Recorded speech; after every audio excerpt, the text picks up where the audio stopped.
दोस्तों, भारत के moon mission की सतह पर सफल लैंडिंग के बाद अब पूरी दुनिया जानना चाहता है कि आखिर चांद की सतह पर क्या क्या मौजूद है। हर किसी की नज़र है कि आखिर भारतीय अंतरिक्ष अनुसंधान संगठन इसरो यहाँ किस तरह के पदार्थों की खोज करता है। तो भारत को इस मोर्चे पर बड़ी सफलता हाथ लगी है। चांद से चंद्रयान-3 के रोवर प्रज्ञान ने बड़ी खुशखबरी दी है। इसरो ने मंगलवार को चंद्रयान-3 मिशन से जुड़ी नई जानकारी दी। रोवर प्रज्ञान में लगे एक पेलोड ने चंद्रमा के दक्षिणी ध्रुव पर सल्फर की मौजूदगी की पुष्टि की है।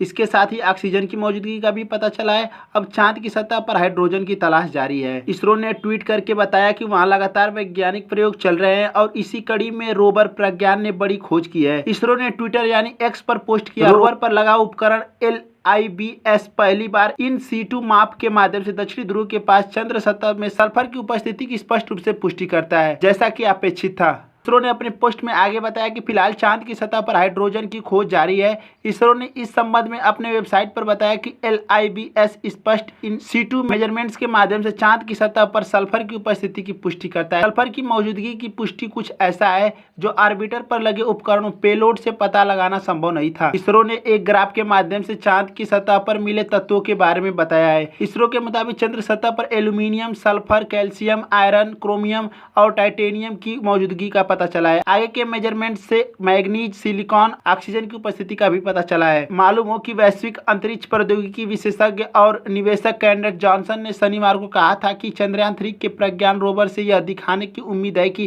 क्या चंद्रमा के दक्षिणी ध्रुव पर बर्फ है। नई दिल्ली में उद्योग मंडल CII द्वारा आयोजित B20 सम्मेलन में जॉनसन ने कहा था कि भारत का अंतरिक्ष मिशन सिर्फ उसके युवाओं को नहीं बल्कि दुनिया भर के युवाओं को प्रेरित कर रहा है।